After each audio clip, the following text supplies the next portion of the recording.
نفسیاتی طور پر ہم بڑے ڈسٹرب اس لیے ہیں کہ ہم بے سکون رہتے ہیں جان بوجھ کے، وجہ ہی کوئی نہیں.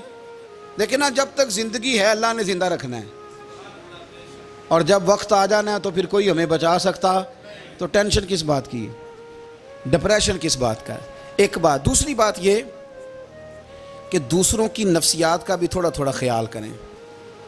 ہم پتہ کیا چاہتے ہیں، سارے میرے مطابق چلیں، پھر نفسیاتی مسائل پیدا ہوتے ہیں. میرے ساتھ اگر 100 بندہ پیار کرتا ہے تو ان کے مطالبے الگ الگ ہیں. کوئی کہتا ہے جناب کو پیار ہی کرنا چاہیے، ہر ایک سے مسکرا کے ملنا چاہیے. کوئی کہتا ہے حضرت صاحب اتنا بھی پیار کریں تو لوگ نگل جاتے ہیں، تھوڑی ڈنڈی پٹی بھی ہونی چاہیے. دونوں قسم کے لوگ ہیں نا جی. ایک وہ شخص ہے جو کہتا ہے اتنا بڑا مجمع ہے تو 2 سیکیورٹی گارڈ بھی ہونے چاہیے. تیسرا کہتا ہے جی یہ عجیب عجیب لگتا ہے، ایک گارڈ رکھے ہوں کسی بندے نے، کسی بڑے آدمی. تو یہ ہر بندے کا مطالبہ. اب آپ نے کیا کرنا ہے، آپ نے لوگوں کے مزاج کی رعایت کرنی ہے. جہاں تک آپ پیار کر سکیں آپ نے کرنا ہے، جہاں تک محبت کر سکیں آپ نے محبت. نبی پاک نا بچوں کے مزاج کا خیال کرتے، چھوٹے بچوں. حضور پاک سے گزرتے تو فرماتے السلام علیکم. ایک بچے نے نا حضور کے کپڑوں پر پیشاب کر دیا تھا، اس کی ماں پریشان ہو گئی. بخاری ہے. یا رسول اللہ وہ بچہ تھا پتہ نہیں چلا. تو نبی پاک فرمانے لگے کیا ہو گیا، وہ بچہ ہے، اللہ نے پانی پیدا کیا نا، ابھی اس پہ پانی بہائیں گے سب ٹھیک ہو جائے گا. وہ بچہ ہے. لیکن حاجی صاحب گھر میں بگڑ جاتے ہیں، پوتا اگر پیشاب کر دے کہتے ہیں میں نماز پڑھنی ہوں، وہ بگڑ جاتے ہیں. پیر صاحب بگڑ جاتے ہیں اس بات پہ، علامہ صاحب بگڑ جاتے ہیں. سیٹھ صاحب کہتے ہیں پتہ ہی نہیں بچے نے پیشاب کر دیا ہے. حضور نے فرمایا کہ بچہ بچہ ہوتا ہے، وہ چھوٹا ہے، اس کا ایک مزاج ہے، اس کا ایک مطالبہ ہے. اب آپ یہ کہیں کہ وہ بڑا مجھے پاک صاف سمجھتا ہے تو اس رویے سے میرے ساتھ وہ ملاقات کرے. آپ اس کے مزاج کی رعایت کریں گے. نبی کریم کے غلام کے بیٹے ہیں حضرت اسامہ بن زید، نواسوں کی بات نہیں سنا رہا. زید بن حارثہ حضور کے غلام تھے، ان کے بیٹے ہیں. چھوٹی عمر تھی، ناک بہ رہا تھا. ویسے دادا جی ناک صاف کر دیتے ہیں پوتے کا، ہو سکتا ہے وہ ڈانٹ دیں کہ چل دوڑ جا کتنا گندا. اماں سے کہا تیرا ناک صاف کرے، چل نالائق. نانا بھی کہا چل بھاگ جا، کیونکہ وہ حاجی صاحب نے وضو کرنا ہے، نماز پڑھنی ہے، تو ان کے قریب یہ چیز آگے تو بڑا مسئلہ بن جائے گا. نبی کریم صلی اللہ علیہ وسلم نے کہا عائشہ اسامہ کے ناک بہ رہی ہے صاف کر دو. حضرت عائشہ کہتی ہے میں ذرا اٹھی کو کپڑا دیکھنا تو حضور جلدی سے اٹھے. ایک روایت تو یہ ہے کہ حضور نے ناک پونچھ دیا، اور دوسری میں کہ نبی پاک قریب پہنچ گئے. جناب عائشہ کہتے ہیں میں نے ہاتھ پکڑ لیا، میں نے کہا حضور کپڑا لینے گئی تھی آ گئی. کہتے ہیں میں نے اپنے ہاتھوں سے ان کی ناک صاف کر دی، ریٹ صاف کر دیا. اللہ کے رسول گویا میری طرف دیکھ کے مسکرائے، حضور راضی ہوئے. بچے تو بچے ہوتے ہیں، بچے تو بچے ہوتے ہیں. اب آپ کو بچہ حاجی صاحب مانے، پہلے نمازی صاحب مانے، آپ کو پہلے بچہ جو ہے وہ بڑا سیاںہ مانے، سمجھدار مانے، عقل مند مانے، پیر صاحب مانے. چھوٹا بچہ تو وہ نہیں مان سکتا. آپ اس کی نفسیات کے مطابق اس کے ساتھ چلیں. آپ رویہ وہ رکھیں کہ وہ بچہ ہے، وہ چھوٹا ہے. حضور بچوں کے پاس سے گزرتے تھے تو انہیں سلام کہتے تھے. آپ بھی کہتے ہیں، آج سے کہیں گے. حضور گزرتے چھوٹے کہتے السلام علیکم. اور نبی پاک صلی اللہ علیہ وسلم کبھی کبھی نا بچے کھیل رہے ہوتے تو حضور بیٹھ جاتے، فرماتے یار میرے سینے سے تو لگو. حضور زمین پہ بیٹھ جاتے، بچہ یوں ہاتھ پہ، بچہ دوڑا آتا، حضور کے سینے سے جب لگتا تو نبی پاک گر جاتے اور فرماتے اوئے ہوئے تم نے تو مجھے گرا ہی دیا ہے. یہ بچوں کے ساتھ آپ جو رویہ رکھیں گے وہ میٹھا ہوگا. اب آپ کہیں گے چونکہ اب میں ایک عہدے پہ ہوں، میں ایک منصب پہ ہوں، تو یہ آپ کی نفسیاتی کمزوری ہے. پھر کیا ہوتا ہے، بچوں کو ڈانٹ کے رکھا جاتا ہے، بے جا ڈانٹ ڈپٹ، بے جا سختی، اور بے جا ان کے ساتھ رویے، اور ان کے ساتھ بڑی عجیب و غریب قسم کی جو ہے وہ ہماری جو ہے وہ گھٹن گیپ آ جاتا ہے بچوں کے درمیان. بچے، میں کہا کرتا ہوں، پھر بچے ہمیں دکھ نہیں سناتے، وہ پھر غلط آدمی کو دوست بناتے ہیں، پھر اس غلط آدمی کو اپنی بات بتاتے ہیں، غلط آدمی رازدار بن جاتا ہے. آپ ان کی نفسیات کے مطابق ان سے پیار کریں، انہیں ٹائم دیں. آپ دیکھیں یہ کیا سوچتے ہیں، کیا کہتے ہیں، کس طرح کا ان کا رویہ ہے بچوں کے ساتھ. پھر نوجوان جب کوئی ہو جاتا ہے تو اس کی سوچیں جوان ہو جاتی ہیں. نوجوانوں سے معذرت کے ساتھ نبی پاک علیہ السلام نے نوجوانوں کی حکومت سے پناہ مانگی. نوجوانوں کی حکومت سے پناہ مانگی ہے، اس لیے کہ نوجوان بڑی جلدی پیار بھی کرتا ہے اور بڑی جلدی نفرت بھی کرتا ہے، سوچیں مضبوط نہیں ہوتی۔ نوجوان آدمی، جوان آدمی، بکھری ہوئی سوچیں ہوتی۔ میرے رسول کریم صلی اللہ علیہ وسلم نوجوانوں سے ان کے مزاج کے مطابق ڈیل کرتے تھے، ان کی طبیعت کے مطابق ان کی ذہن سازی کرتے تھے۔ ہم نہ جوانوں کو وقت نہیں دیتے، ہم مطالبہ کرتے ہیں نوجوان سے کہ وہ ہے نوجوان باتیں بوڑھوں والی کرے۔ اگر جوانی میں بوڑھوں والی باتیں کرے تو پھر تو شیخ سعدی کہتے ہیں سارے بوڑھے چھوڑ کے اس نوجوان کے پاس بیٹھو، اس کے پاس فیض زیادہ ہے۔ اگر ایسا ہو جائے، کیونکہ در جوانی توبہ کردن شیوائے پیغمبری، یہ تو اچھی بات ہے، لیکن میرے عزیز اگر ایسا نہ ہو، ایسا ممکن نہ ہو، تو پھر نوجوان کو آپ اس کی طبیعت کے مطابق ڈیل کریں، آپ اس کی سوچ دیکھیں، اس کا رویہ دیکھیں، اس سے پیار کریں۔ نبی کریم علیہ السلام کے پاس ایک نوجوان داخل ہوا، اندر داخل ہوتے ہی اس نے فٹافٹ ایک بات کر دی، کہنے لگا یا رسول اللہ مجھے زنا کی اجازت دے دیں۔ میرے جذبات بہت بھٹک گئے، میں روک نہیں سکتا۔ ہمارے ہاں ہمارے گھر میں کوئی فون کرے تو ہم غیرت مند بن جاتے ہیں، میری غیرت کو گوارا نہیں کہ کوئی میرے گھر میں فون کرے، اور اگر میں کسی کے گھر میں فون کروں تو پھر غیرت کدھر گئی؟ پھر بھی آپ غیرت مند نہیں صاحب، پھر بھی آپ غیرت مند نہیں۔ اگر آپ کسی کے گھر فون کرتے ہیں تو آپ غیرت مند نہیں، تو یاد رکھیں اگر آپ یہ حرکت کر رہے ہیں تو پھر آپ کو بھی تھوڑا احساس ہونا چاہیے نا۔ نبی کریم صلی اللہ تعالیٰ علیہ وسلم سے اس نے کہا مجھے زنا کی اجازت دیں دے۔ حضور فرمانے لگے آگے آ جاؤ۔ حضرت عمر کہتے ہیں مجھے بڑا غصہ تھا، میرا دل کر رہا تھا اٹھوں اور 2 تھپڑ ماروں اسے، طریقہ ہے بات کرنے کا۔ حضور نے بلایا، پاس بٹھایا، تھپکی دی، فرمایا ایک بات تو بتا، تیرے سوال کا جواب پھر دیتا ہوں، ایک بات تو بتا۔ یا رسول اللہ صلی اللہ تعالی وسلم ارشاد فرمائیے۔ حضور فرمانے لگے تو پسند کرتا ہے کہ تیری بہن کے ساتھ کوئی زنا کرے؟ پسند کرتا ہے تو کہ تیری بہن کے ساتھ کوئی زنا کرے؟ کہنے لگا حضور میں بات بھی سننا پسند نہیں کرتا۔ تیری بیٹی کے ساتھ؟ کہنے لگا حضور زبان اس کی کھینچ لوں گا جو یہ بات کرے گا۔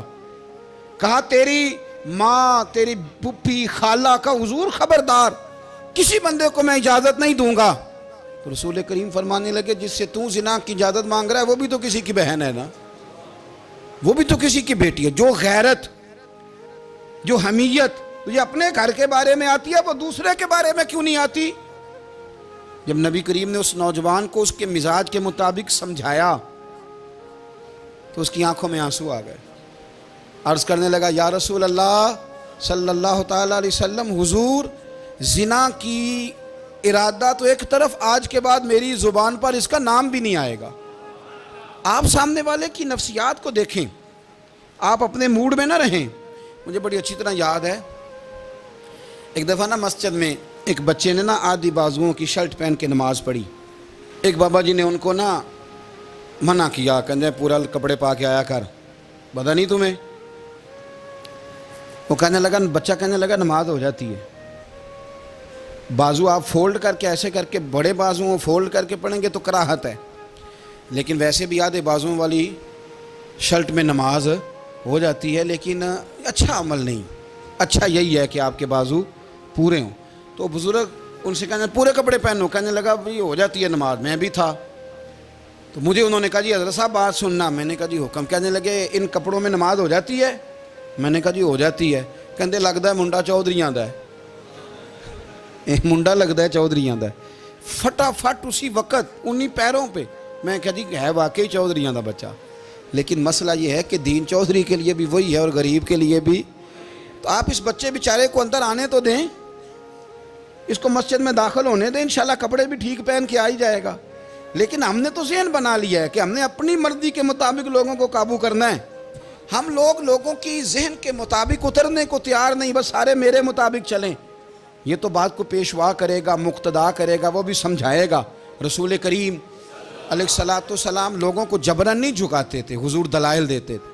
نوجوان بچوں کو موقع دیں، انہیں سمجھائیں، انہیں قائل کریں، ان سے پیار کریں، ان کی نفسیات کو سمجھیں، اس کے مطابق ان کے ساتھ آپ ڈیل کریں، پھر آگے بڑھیں۔ عورتوں کے بارے میں میرے نبی کریم علیہ السلام نے بڑی نصیحت فرمائی ہے. محبوب کریم فرمانے لگے عورت ٹیڑھی پسلی سے پیدا کی گئی ہے, سیدھا کرنا چاہو گے ٹوٹ جائے گی, یہ جیسی ہے اس کے ساتھ ویسے ہی گزارا کرو, اس کی نفسیات کو سمجھ جاؤ.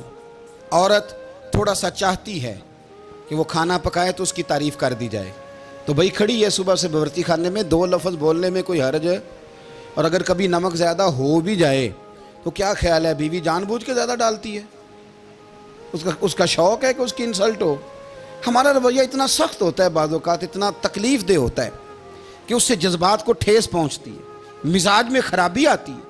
تھوڑی تعریف دیکھیں, عورت چاہتی ہے تھوڑا سا کہ میرے خاندان والے, میرے سسرال والے میری تھوڑی عزت کریں, تو وہ اگر سارا کچھ چھوڑ چھاڑ کے آ گئی ہے تو جس طرح ہم اپنی بیٹی کے لیے ذہن رکھتے ہیں عزت کا, اگر تھوڑا اس کے لیے بھی بنا لیں گے تو میرا خیال ہے کوئی حرج والی بات. ہم نا لوگوں کا خیال رکھنے کی بجائے لوگوں کو چڑھاتے ہیں. ناراض تو نہیں ہو جائیں گے آپ؟ نہیں, رہن دینے ہیں, لگتا ہے تو ہو جانا ہے بھائی. چڑھاتے ہیں لوگ. کسی نے کہہ دیا نا کہ یہ میرے گھر نہ آئے آج کے بعد, باپ نے بیٹے کو کہہ دیا یہ تیرا رشتہ دار نہ آئے, وہ کہتا ہے تو سویرے ضرور آئیں, ویکھاں گا تینوں کیڑا ڈکدا ہے, آنا صبح. وہ کسی نے کہہ دیا نا اس گلی سے نہ گزرنا, کہنا میں ابھی گزروں گا, تو دیکھ لے جو تو نے کرنا ہے.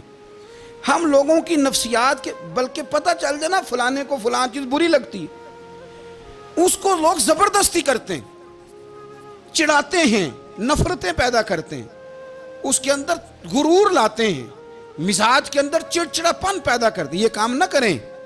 آپ اپنے لیے کیا گراؤنڈ بنا رہے ہیں کہ لوگ آپ سے نفرت کریں, لوگ تکلیف دیں آپ کو. یہ نوجوان بچے, کسی نے ہارن دے دیا گاڑی کا, تو آپ اس نے گاڑی پیچھے کرنی ہی نہیں, وہ ماں بدولت کو ہارن بجا دیا ہے. یہ مہذب قوموں کا یہ رویہ نہیں ہوتا.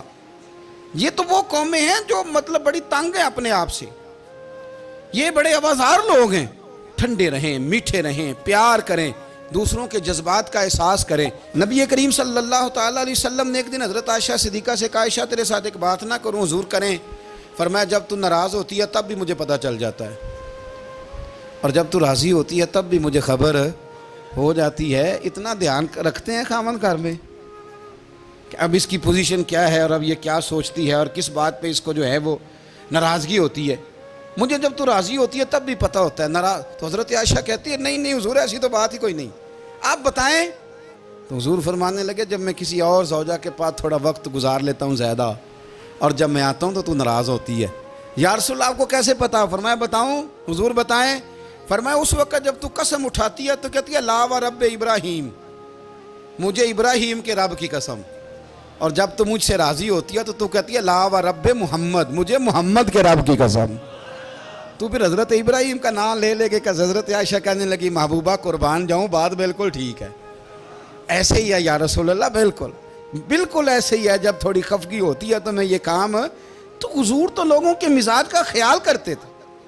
نبی کریم کو تو پتہ ہوتا تھا, لیکن ماں بدولت کہتے ہیں سارے میری مرضی کے مطابق چلیں. ہاں میں نے زندگی میں یہ تجربہ بھی کیا ہے کہ آپ لوگوں کا خیال رکھنے لگ جاتے ہیں تو لوگ خراب بھی ہو جاتے ہیں, اس میں کوئی شک نہیں.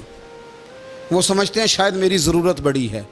نہ یہ بات نہیں بھائی, بات کچھ اور ہے. حضور رحمت للعالمین ہے نا, تو کافر ہے یا منافق ہے, حضور کی تو ڈیوٹی ہے پیار کرنا. لیکن کافر کو تو چاہیے نا کلمہ پڑھے, منافق کو تو چاہیے نا مومن بنے. او بھائی میں نے کہا وہ بزرگ ہیں, ان کی ذمہ داری ہی پیار کرنا ہے, وہ جو بھی جائے گا اس سے.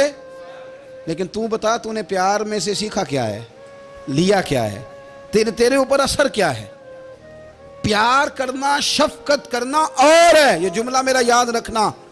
پیار کرنا کسی سے اور ہے, اور اس سے راضی رہنا یہ بات اور ہے. کسی پر شفقت کرنا اور ہے, اور اس بندے سے راضی رہنا, یہ آپ دیکھیں کہ وہ راضی ہے آپ سے کہ نہیں, کہ خالی پیار ہے, خالی شفقت ہے. شفقت تو مجبوری ہے, کرنی ہے. تو میرے عزیز یاد رکھیں, نبی کریم تھوڑا تھوڑا خیال کرتے, دیکھتے بندہ اس کے مزاج کے مطابق. دیہاتی آتا تو حضور اس کا بھی خیال کرتے. حضرت ظاہر دیہاتی تھے, وہ آتے تھے ترکاریاں لے کے گاؤں سے, نبی کریم صلی اللہ علیہ وسلم پیار کرتے تھے. وہ کئی دفعہ عجیب و غریب باتیں بھی کرتے تھے, حضور محبت سے پیش آتے تھے. آپ سامنے امام حسن کے پاس ایک بندہ ہے, بڑی مزیدار بات داتا علی اجویری نے لکھی, مجھے پڑھ کے بڑا ہی مزہ آیا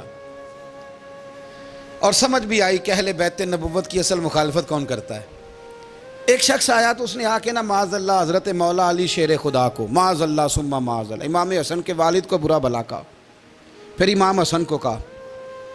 وہ برا بھلا کہتا جا رہا ہے, امام حسن مسکراتے جا رہے ہیں, ہنستے جا رہے ہیں. انجوائے کرنے کا آپ کا موڈ بن جائے تو سب کچھ انجوائے ہو سکتا ہے, لیکن اگر آپ نے مرچیں دانتوں کے نیچے رکھ کے اچھی طرح چبا لی ہوں اور کانوں سے بھی دھواں نکل رہا ہو تو پھر تو بھائی کوئی چیز بھی انجوائے نہیں ہوتی. پھر تو قصور یہ ہے کہ مرچیں نہیں چبانی تھی, آپ نے اپنا مزاج خود بڑا کڑوا کر لیا ہے, وہ کیسے کام چلے گا. وہ آیا تو اس نے آ کے نا امام حسن کو, آپ کے والد کو معاذ اللہ ثم معاذ اللہ نقل کفر نہ باشد برا بھلا کہا. وہ کہتا جا رہا ہے, امام صاحب ہنستے جا رہے ہیں. جب وہ تھک گیا تو امام حسن فرمانے لگے روٹی کھانی ہے, بھوک تو نہیں لگی ہوئی. کہنے لگا بڑی لگی ہوئی ہے. فرمانے لگے اس کو روٹی کھلاؤ. اس کو روٹی کھلائی. فرمایا تیرا حال؟ کہنے لگا بڑا غریب ہوں. ایک پیالے میں چاندی بھر کے امام حسن نے اسے دی, اور جب اس کو دے دی نا تو غور سے چہرہ دیکھنے لگا. کہنے لگا آپ کا حلم دیکھ کے, سخاوت دیکھ کے مجھے یقین آ گیا ہے کہ آپ واقعی خون رسول ہیں. امام صاحب فرمانے لگے یہ بیچارہ اصل میں تنگ ہے اپنی زندگی سے, اصل اس کا حال کوئی نہیں, تو میرے ساتھ یہ حرکتیں کر رہا ہے. تو یہ آپ سمجھیں اس بات کو, کچھ لوگ بیچارے ویسے ہی تنگ ہوتے ہیں, پریشان ہوتے ہیں, ویسے ہی بلا وجہ معاملہ ہی کوئی نہیں. امام حسن رضی اللہ تعالیٰ عنہ نے ہمیں سبق دیا ہے. وہ علامہ اقبال کہتے ہیں کہ ایک مولانا نا میرے سامنے نا ایک بھوکے آدمی کو سامنے بٹھا کے تو حدیث پاک کا درس دے رہے تھے. بندے کو بھوک بڑی لگی ہوئی تھی, وہ درس دیتا جا رہا ہے. تو اقبال کہتے ہیں میں نے اسے کہا کہ فاقہ کش کو درس شریعت سے کیا غرض, اس کے شکم کی آگ کو تو روٹی چاہیے. بھائی اسے روٹی کھلا, اسے تیری کوئی سمجھ نہیں آ رہی, تو بھوک لگی ہوئی ہے, پہلے کھانا کھلا لے, پھر ذرا اس کے ہوش ٹھکانے آئیں گے, پھر اسے دین کی بات بتانا. ہم لوگوں کا ذہن نہیں سمجھتے کہ بندہ کس قسم کا ہے. سارے ہی صحابہ حیا والے تھے, سارے ہی اکرام والے تھے, پر حضور سید عالم صلی اللہ علیہ وسلم کی پیاری زوجہ حضرت عائشہ صدیقہ رضی اللہ تعالیٰ عنہ فرماتی ہیں کہ میں حضور کے گھر میں پردے کے پیچھے دیکھ رہی تھی, نبی کریم آرام فرمائیں, تو حضور کی نا تہمت مبارک پنڈلیوں سے ذرا اونچی ہو گئی, پنڈلیوں سے ٹخنوں تک مرد کا چھپا ہوا ہو تو وہ جائز ہے, اس سے نیچے ننگا نہیں کرنا چاہیے, اوپر اس سے ٹخنوں سے اوپر, نیچے ہو بھی جائے تو خیر ہے. حضور کی پنڈلیاں نا تھوڑی سی چادر ہٹی ہوئی تھی, پنیاں کہتے ہیں ہم پنجابی میں, پنڈلیوں سے ذرا چادر ہٹ گئی, حضور لیٹے رہے آرام فرما رہے. فرماتی ہیں باہر دستک ہوئی, حضور نے فرمایا کون ہے؟ عرض کی ابو بکر صدیق ہوں یا رسول اللہ, اجازت ہو تو حاضر ہو جاؤں؟ حضور نے فرمایا آ جاؤ. کہتے ہیں حضور لیٹے رہے, حضرت ابو بکر آئے, بات چیت ہونے لگی. تھوڑی دیر کے بعد پھر دستک ہوئی, کون ہے دروازے پہ؟ یا رسول اللہ عمر بن خطاب ہوں. فرمایا آ جاؤ. آ گئے, بات چیت ہوتی رہی. تھوڑی دیر کے بعد عثمان غنی آئے, یا رسول اللہ آ جاؤں؟ فرمایا عثمان ذرا ٹھہر. حضرت عثمان ٹھہر گئے, نبی کریم اٹھ کے بیٹھے, چادر مبارک پنڈلیوں کے گرد لپیٹی, اپنے کرتے کو سیدھا فرمایا, کہا عثمان آ جاؤ. تو عثمان آئے, بات چیت ہوئی, چلے گئے. سیدہ کہتی ہے میں نے پوچھا یا رسول اللہ عثمان تو بڑی ٹھنڈی طبیعت کا بندہ ہے, وہ تو بڑا میٹھا آدمی ہے حضور, کوئی جاہو جلال نہیں, کوئی بات نہیں, کوئی, وہ تو بڑا پیارا ہے. عمر آئے تو آپ لیٹے رہے, ابو بکر آئے تو آپ لیٹے رہے, تو عثمان؟ حضور فرمانے لگے عائشہ عثمان سے تو فرشتے بھی حیا کرتے, عثمان سے تو فرشتے بھی حیا کرتے ہیں, تو میں نہ حیا کروں؟ آپ اس بات کو سمجھیں, غور کریں کہ اگر ان کی طبیعت اس طرح کی ہے کہ وہ کہتے ہیں کہ وجود زیادہ چھپا ہوا ہونا چاہیے, تو نبی پاک نے ان کی طبیعت کا خیال کیا ہے, حضور نے ان کے مزاج کا. تو آپ کو نہیں پتا کہ ابا جی آپ کے کیا سوچتے ہیں, کیا چاہتے ہیں؟ آپ کو نہیں پتا آپ کے استاد کا مزاج کیا ہے؟ آپ کو نہیں پتا آپ کے مرشد کامل کی طبیعت کس طرح کی ہے, وہ کن باتوں میں راضی ہوتے ہیں, کن میں ناراض ہوتے ہیں؟ ہمیں سارا پتا ہوتا ہے, لیکن ہم چاہتے ہی نہیں صحیح کرنا معاملات کو. ہم اپنے وجود پر تھوڑا سا بوجھ ڈالنا ہی نہیں چاہتے, اپنی طبیعت کو تھوڑا سا تکلیف دینا ہی نہیں چاہتے. حضرت صدیق اکبر رضی اللہ تعالی, مالدار آدمی, کروڑوں پتی شخص, لیکن انہوں نے نا ایک موقع پہ پھر ٹاٹ کا لباس بھی پہن لیا. تو کسی نے ان سے کہا ابو بکر یہ کیا؟ فرمانے لگے نبی کریم کو, میرے آقا کو غریبی پسند ہے, تو ابو بکر غریب بن گیا ہے. ختم ہو گئی, جے سونا ہی میرے دکھ وچ راضی, تے میں سکھ نو چلے ڈاواں. ٹھیک ہو گئی بات, وہ جس حال میں رکھے اس حال میں راضی رہنا ہے. یہ جو مزاج ہے نا ہمارا کہ میں ڈھلنا نہیں چاہتا، میں بدلنا نہیں چاہتا، ہم تو غلام ہیں پھر بھی نہیں بدلتے. تھوڑا سا خیال کریں. میں کہا کرتا ہوں کہ اماں کو زیادہ نہیں ضرورت پیسوں کی. ہاں ماں تو ماں ہوتی ہے، وہ کو ریٹ لگا کے تیرے سے پیسے مانگے گی. اماں کو تو بس اتنی ضرورت ہے کہ ماں جو کہہ دے جی کر دو. ماں کو تو اتنی ضرورت ہے کہ 2 منٹ رات کو بیٹھ جاؤ پیروں میں، اماں لا تیرے پیر دبا دوں، اتنا ہی کافی ہے. وہ کہے گی اوہ ہو میرا پتر بڑا چنگا. اللہ وہی انج دی اولاد سارے نو دے وے. او بھائی ایسے کر دے. وہ تو سویرے پورے محلے کو ابا جی کو کوئی نہیں ضرورت تیرے پیسوں کی.